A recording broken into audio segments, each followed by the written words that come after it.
Welcome to the City of Charlotte's Open for Business Mentorship podcast, where we feature local entrepreneurs and partner resources to discuss ways to overcome the challenges presented by the COVID-19 pandemic. It's our goal to connect small business owners with the people and resources necessary to thrive as we all move forward beyond these challenges, because moving forward means moving together. Welcome to the Open for Business Mentorship Series 2.0 podcast. My name is Emily Cantrell, Senior Manager for Talent Development for the City of Charlotte's Economic Development Department. Joining me today is Enos Harris, Vice President of Human Resources for Training Technologies, and Deirdre Shepard-Calloway, Vice President of Programs for the Urban League of Central Carolinas. Welcome, both of you. Welcome. Thank you. Thank you for having us. And today we'll be talking about the Renew program and how it was created and how it's been going this past year. So Renew is an acronym. It stands for Renewable Energy and Energy Efficiency Training Program. You now understand why we call it Renew. And the program was launched in September 2020 as part of the City of Charlotte's community response to the COVID-19 pandemic. And we were able to leverage some of our CARES funding to provide support to the program. And what Renew focuses on is training individuals in Charlotte for jobs in the HVAC and electrical industry. The city is committed to building a green workforce that can utilize the most up-to-date sustainable technologies in these fields so that we can continue on our goal to become a carbon neutral community by the year 2050. Urban League is a fantastic partner. They are leading our training efforts. And we have Train Technologies, who is headquartered in the Charlotte region. Yes, we are. And has over 1,400 employees. We do. And growing. And they have been an amazing corporate partner in providing support, mentorship, and most importantly, helping to activate the vendor network that you support in the region for jobs. Correct. So to date, 39 residents have completed the training. We have another 17 set to finish their cohort this week. And so far, we have placed 19 graduates in careers as HVAC technicians. It is hiring season, so we're hopeful that that number goes up within the next month. We have a couple of job fairs coming up. But really the focus today is to hear from both of you about your partnership in the program and how the three of us kind of came together to create something unique in the market that we hope will continue. So we'll start with Deirdre. Tell us about the elements of the Renew training program and how the Urban League is preparing our residents for careers in this field. Sure. So I'll start by saying that we have been facilitating and training individuals in the HVAC field for the last decade. So it's not foreign to us, this particular training, but the new aspect, of course, was the renewable energy piece. We have been preparing individuals for entry-level positions within the HVAC industry by them completing at least 416 hours of training, hands-on and book work. And to give it justice, I'm going to read just a few of our key elements of training. Of course, the first is knowledge. We want to make sure that they have a full understanding of refrigeration, the cooling and heating, the electricity and heat technology. Of course, the skill piece, which includes the hands-on. And of course, in the midst of this pandemic, we had to shift and pivot. Right. So there wasn't that one-on-one, face-to-face instruction. So we had to move to a virtual, curriculum. Yeah. It's called Interplay, and it provides a 3D simulation. So students have the Oculus or the goggles that you would normally see with 3D, but they're able to do it just from their laptop. And so they can see things in 3D motion, spin components around, actually go in and touch and feel pieces via this Interplay. Then, of course, there's this whole confidence building, right? We want to make sure that individuals, this is a learning curve for most. Not many of our students come in with the full knowledge basic understanding, right, of what an HVAC system is, Sure. But not knowing fully all that it takes to be a technician. So it's incumbent that we build that confidence, and that comes from having an instructor that is just awesome and phenomenal. He's been Yes. doing this work for 20 years. Yeah. He's relatable. As the kids say, he keeps it real. He does. He provides that feedback, Yeah. critical or otherwise. And so helping them with that confidence helps as well. And then, of course, there's the certification piece. They all, after they complete their hours, have the opportunity to sit for the EPA. We strive because we're very competitive and we want the best for our students, for them to pass with the universal rating.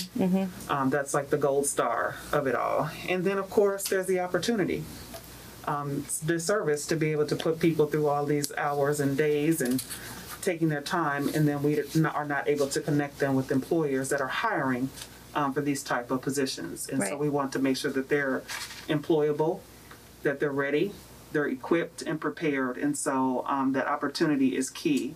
And why this is a blessing, because having a consortium like this allows us to be able to say that we're going to be able to have that soft handoff Right. between education now to the employment piece, and that's where Train and other partners come in. Right.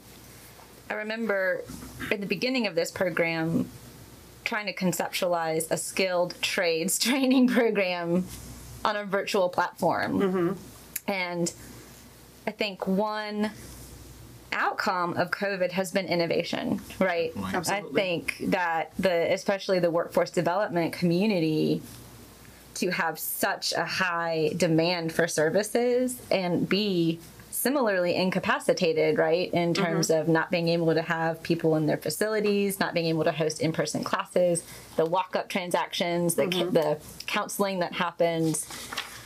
And so I really hand it to Urban League for bringing some of those innovative technologies like the Interplay system to the table to say, we think this is the right type of enhancement. And also walking hand in hand with the students in terms of, do you have the technology? Do you have the broadband? Do you know how to use Zoom? I think we were all going through a massive learning curve, but to try to rebrand yourself professionally during that time, my hat's off to the participants who took on that challenge, and then to organizations such as yours who were able to support them while transforming internally the way that you all were working and doing business. Absolutely. I think we were all kind of in that phase, especially the first part of April, right, of last year, where we were just like shook, for the lack of a better word. And like, how do we do this? How do we function? And so, as you mentioned, we had to quickly pivot, and it just so happened that we had an opportunity with Spectrum, and we were gifted laptops. So we're like, oh, perfect. This will help because, students will need to have access because we're going to have to move to this virtual format. And so even, as you said, internally, it was like, what do we do? But now I find out, I'm like, I am busier working from home than, in the office. I'm like, wow. So it's been interesting and keeping up with our clients. There's texting. We all live by our phones now. And so ensuring that our staff had cell phones that they could reach out to students. They text, the younger age, and social media, and connecting with them via Facebook and instant messages and direct messages. Where are you? What's happening? Well, I think that's to a point of the extra energy and effort that has taken to build that cohesiveness among the classmates too, and the instructors. I remember thinking, like, how do you build a supportive, encouraging environment? But then hearing the innovation of the students, where they were self-starting and like breaking off into study groups, and they had elected, team leaders, and students that were maybe more comfortable with technology were helping others that weren't. And so on their own accord, right, they developed that cohesiveness, but behind the scenes, a little push behind that. But behind the scenes, right, is the technology and the texting and the setting up that platform that would normally kind of organically happen in an in-person environment. So, Enos, tell us about the partnership with the Urban League and the Renew program. What brings Train Technologies to the table? What's attractive for corporate support to this program? Well, first of all, thank you for having me here today. My pleasure. Thank you for being here. As Deidre said, the program's been around for 10 years. Train Technologies has been involved with the Urban League, this program, probably for five years, somewhere right around there. So we've had a long-term relationship with them. But when you look at Train Technologies and our mission and who we're all about, social sustainability is really important to us. And with social sustainability, it's about education, opportunity, and education and health. And that really aligned and resonated with this Renew program, what the Urban League was doing, and now with the partnership with the City of Charlotte. It just really made sense to align with this program and really just giving back to our communities and helping those who needed a start to renew their careers. Right. And relaunch their careers. When we look at where the future of HVAC is going and where our own goals as a company are heading, by 2030, we want to make sure that there is ample supply of qualified people in the market who can work in this industry. As we know, living through the pandemic, HVAC technicians were essential workers. Right. They were needed to continue servicing hospitals and things of that nature to ensure that emergency services could be provided. And so there's just many reasons and many aspects of why we're involved with this program, but ultimately it's the right thing to do. And so really proud of where this program is at today and where it's going. Well, and that shows in your employees too, the commitment they've made to the cohorts, their involvement through weekly lunch and learns, through mentorship, through career fairs, they have been very instrumental. And I love to touch upon that because the folks who are volunteering their time, it's truly volunteering. This is outside of the scope of their role. There's a commitment to really give back to their community. They're not doing it because this is part of their job description. They're doing it because it aligns, again, with our company's leadership principles and just our values. Right. And they truly appreciate helping someone helping them with a resume, helping them with interview skills, and helping have those breakthrough moments where people didn't probably get the coaching earlier in life that now that they're getting it, it starts connecting those dots. And for me and the associates of the company, the employees of the company, that's really the reward. Yeah. A few years ago, the Urban League, they named our employer as the Employer of the Year, and all the employees who went to the awards dinner and received that award, that was such gratifying recognition. But seeing the individuals who've crossed the stage virtually or in person when they're receiving that certificate, that's really what it's all about. And seeing them go on to have a career where they can take care of their families. That's that's the most guilty of crying in the Zoom room during graduation. They're tearjerkers, but I watched the program from a distance. I'm like, you don't really know me, but I know you, and I've been following your progress, and I'm just so proud. And they're like, who are you? Yes, I know. I'm always like that too. So while the city is new to this program, right? You guys have had a long-standing relationship. We've been integrated for now almost a year in being able to provide financial support.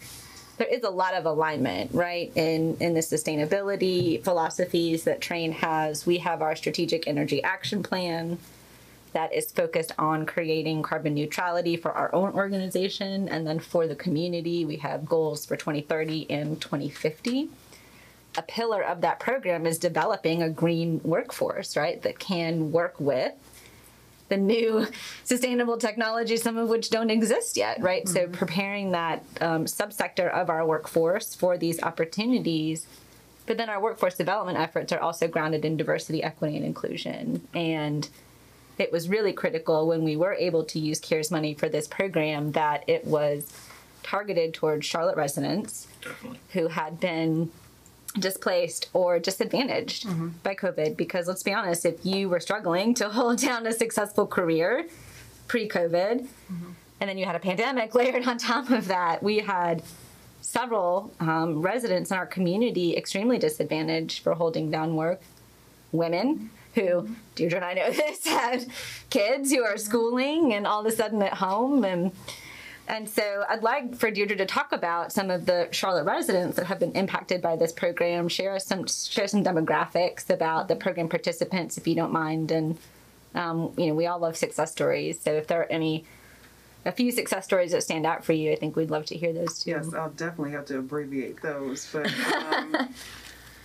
so when we started this, we were not concerned at all about people expressing an interest. We had already established wait lists for our HVAC program. So when we opened this up last July-ish to, get the application portal open, I think there were 174 applications that we received just for cohort number 1. The intention, of course, was to go in and do 30, have 30 folks enrolled. And I think we started out with a strong 28 and we ended up with 22. Not bad. It just happens. It's the nature of the life happens. Definitely. And so within that cohort, we had 5 women, which we thought was just absolutely awesome. It is. None with the experience. They were like, yeah, I know what it is, I pushed the button on my wall. Exactly. No, I take that back. There was one individual that had, she said she had always been good with her hands and had been working on the unit at her church.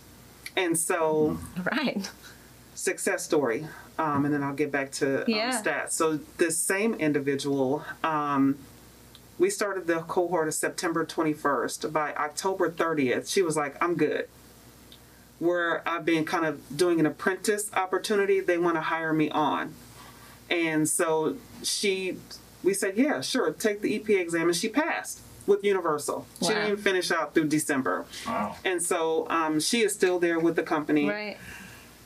Oh, she sent an email and she was just saying that if it wasn't for the program, of course, she would not have been able to get that apprentice off of her, being a pre-apprentice. And so she is grateful for that and just kind of jokingly said, hey, I've got the bumps and the bruises to show and prove that I've been getting under houses and servicing units. And it's just been an awesome opportunity. We have another young lady who said the same thing. She started with, I believe, Horn Heating and Air. And now, after only 4 weeks, she has her own van. That's awesome. And so, impressive. Just very excited to hear these stories. And so, it's funny because we've asked them to send us pictures of themselves on the job, and most are like, oh my gosh, Ms. Deidre, I forgot. Well, I've been so busy, I haven't had a chance to take a picture, but they're slowly coming in. So of that first cohort of the 22, the 5 women, 19 of those individuals received their universal rating. The second cohort that is actually in, and they're going to be concluding this Thursday, we try to make sure that they kind of get their EPA test in, so we have enough time for them to retake it. So they did do that, their first round, and we've had several that have passed, and so we're going to have the retake session occurring this Thursday. And so fingers crossed that we'll be able to keep with that same track record of making sure that folks have the universal rating. So we received 123 applicants for the second cohort. And I have no doubt that we won't hit that number as we open up for the third, which will commence on June 2nd. I think a couple of the things that stand out for me in our demographics. One, our participants, I think about 30% of them have been women. As I understand in the field, it's a 98% male-dominated It's heavily industry. male-dominated, and we are definitely we're always scouring and looking for women, encouraging women Right. to join this industry. So that's phenomenal. The stats you just shared. Yeah.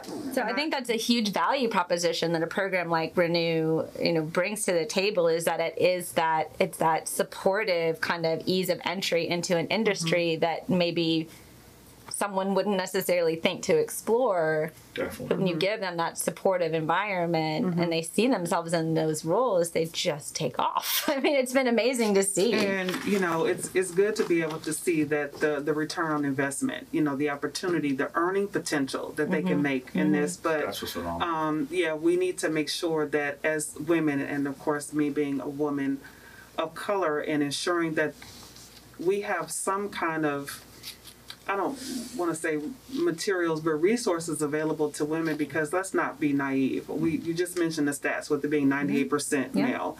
And so making sure that they're equipped to be able to stand up for themselves and be able to, handle being in a male-dominated field. Right. Making sure that we're giving them all of the things that could protect them, both physically, right, and mentally, to be able to handle a job that is just so male-dominated. Right.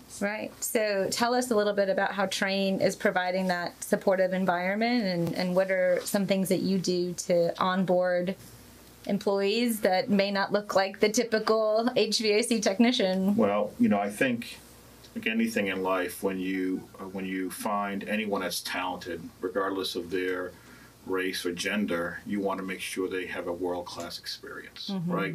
And so if someone has come to work for our company, we want to make sure that we have everything up and running for them day one. We have a van for them. If they're going to be a technician, they have their technician laptop, which is more rugged, and they'll have the ability to handle what's going on in the field. And just all the tools necessary that they need in order to service our customers.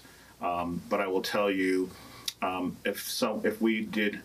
we do hire women, or we do hire someone that's in a demographic that isn't the typical demographic that we hire, we want to make sure that they have a mentor, that they have kind of that development plan in place to help them to be successful.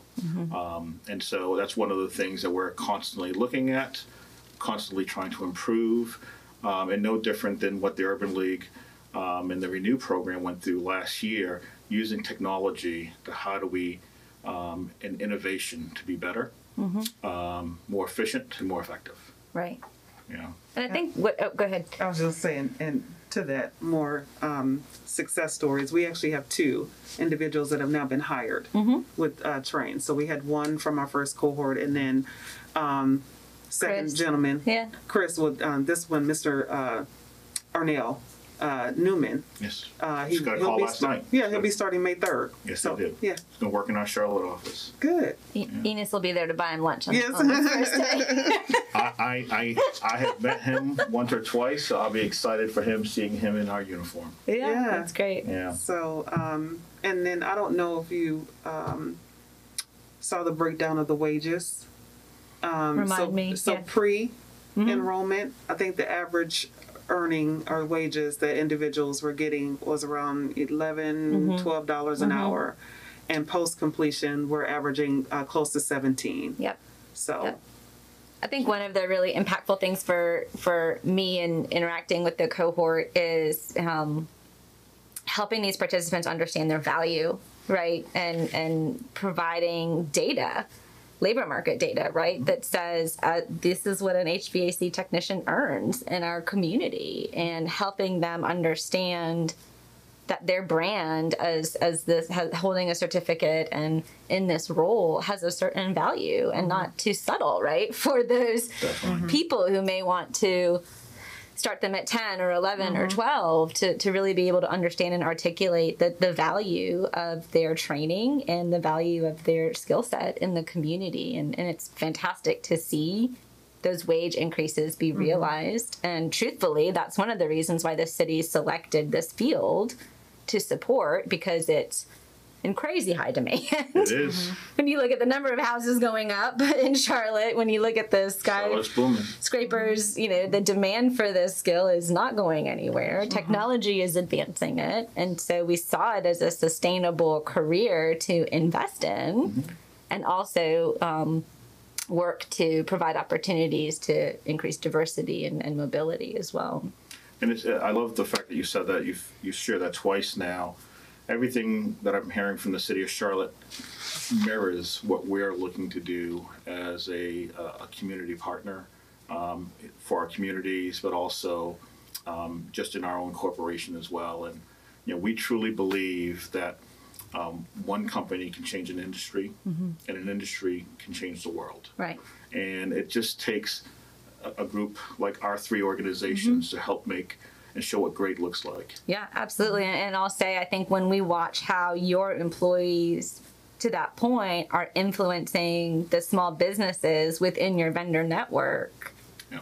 And I'll be honest, one of the hardest things about this program has been virtual career fairs. I mean, there's just not a great way to host a virtual career fair, and we've done it, and we will continue to do it, and we'll continue to provide those connections. But the education that your employees, the trained employees, have brought to the table to help the small business owners understand, here's how you recruit in times of COVID, here's how you participate in a virtual career fair, and also bringing about awareness of working with participants that are Black or brown women, right? And here's how to interact, right? Because a lot of the corporate representation are middle-aged white men. And so it's hard sometimes when you don't see someone who looks like you, but helping that vendor network and encouraging that vendor network to participate in a program like this.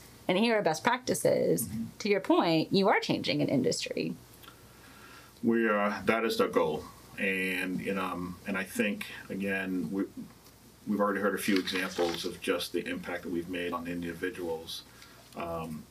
These individuals, these success stories, there's going to be further proof of why we should continue this program or these type of programs to do what's best for overall our communities.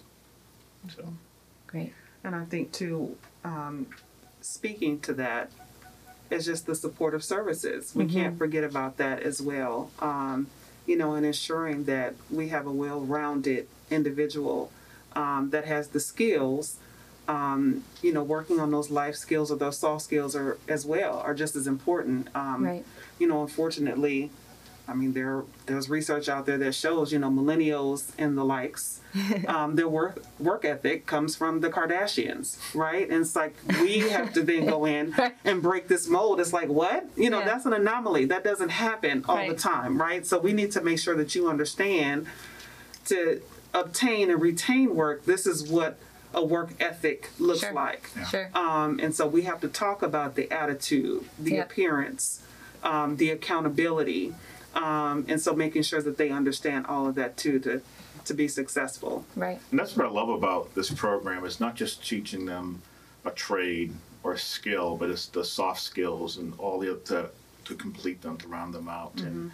And that is where I've seen the conversations go from just wanting to be a technician to, now I want to be a sales. I want to go into sales and sell HVAC, and I want to be a leader in this industry as well, or maybe even have my own business. Yes. Yep. And that's just hearing that entrepreneurial mindset is phenomenal. And so I commend the work that both organizations are doing through the Renew program of providing these opportunities, or at least planting the seed. Yes. It's awesome to watch.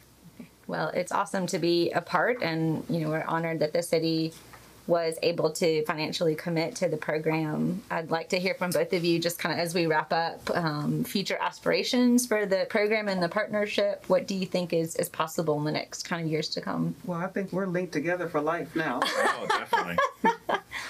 Well, I know for us, we've had conversations with the local Urban League of how can we emulate this in other markets that we're in, which will be great if we Scalability. can. We can replicate this in other markets.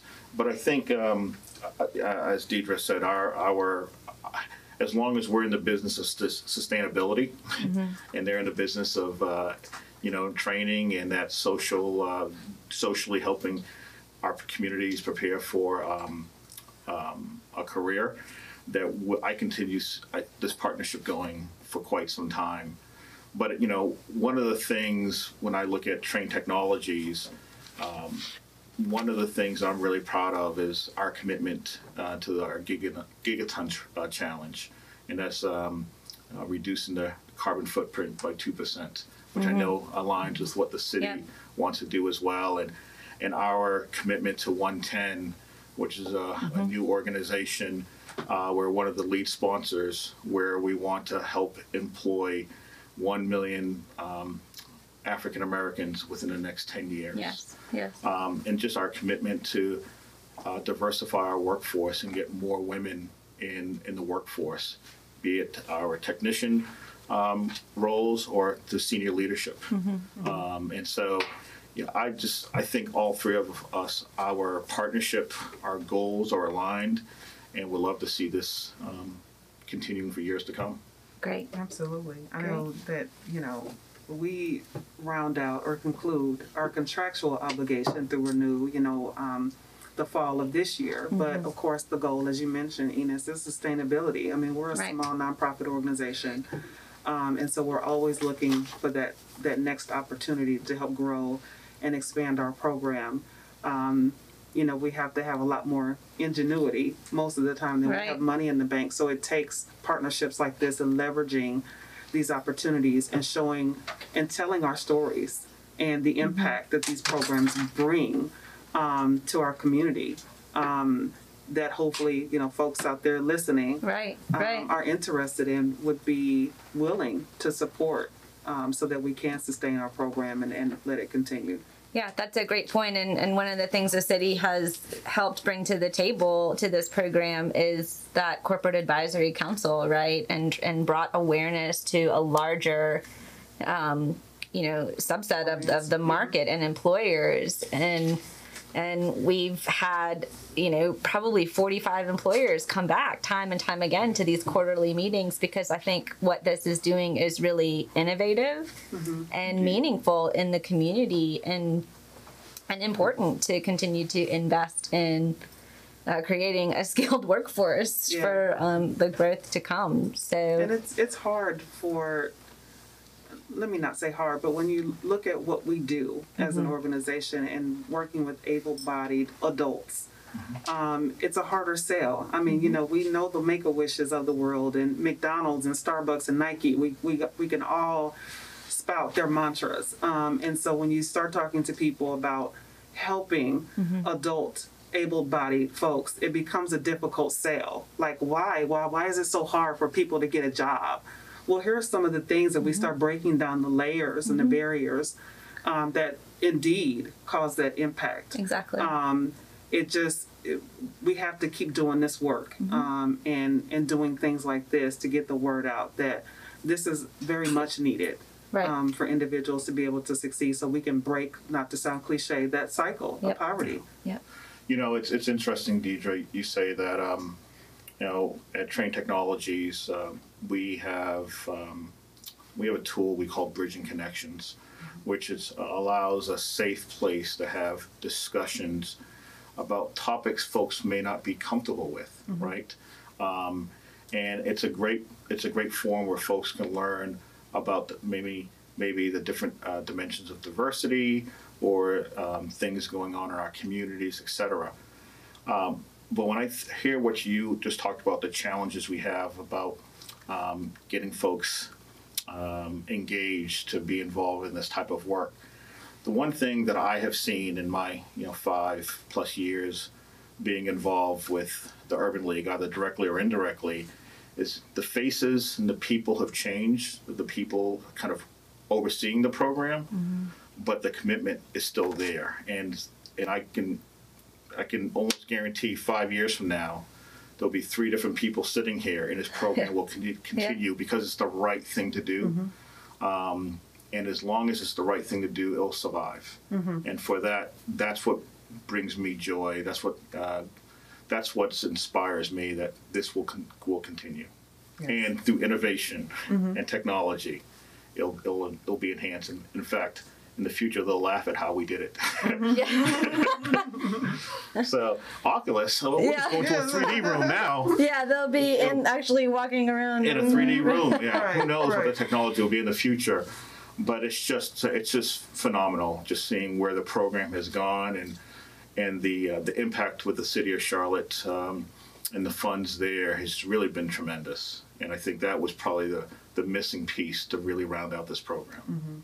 Thank you. So this has been truly awesome. Yeah, well, it's been an honor to partner, and it's been an honor to have a front seat to the impact of this partnership, and hope for more great things to come. And for those of you in the community who are interested in getting more involved in the program, you can contact the Urban League about the Renew program. We have several graduates who are still looking for work, so Yes. there are opportunities to get some of these great skilled individuals into your companies. And this podcast will air on the City of Charlotte's YouTube channel, and you can also find it on charlottebusinessresources.com. So I'd like to thank Deirdre Shepard-Calloway and Enos Harris for your time today. I think we could go on for hours, but to respect people's listening time, this is a great way to end this segment, and look forward to future conversation to come. Yes, absolutely. Thank you very much for being Emily. here. Thank you, Emily. Appreciate it. So for those of you listening today, this podcast is available on charlotteopenforbusiness.com and will also be broadcast on the City of Charlotte's YouTube channel. So please tune in for more updates about this program. Thank you.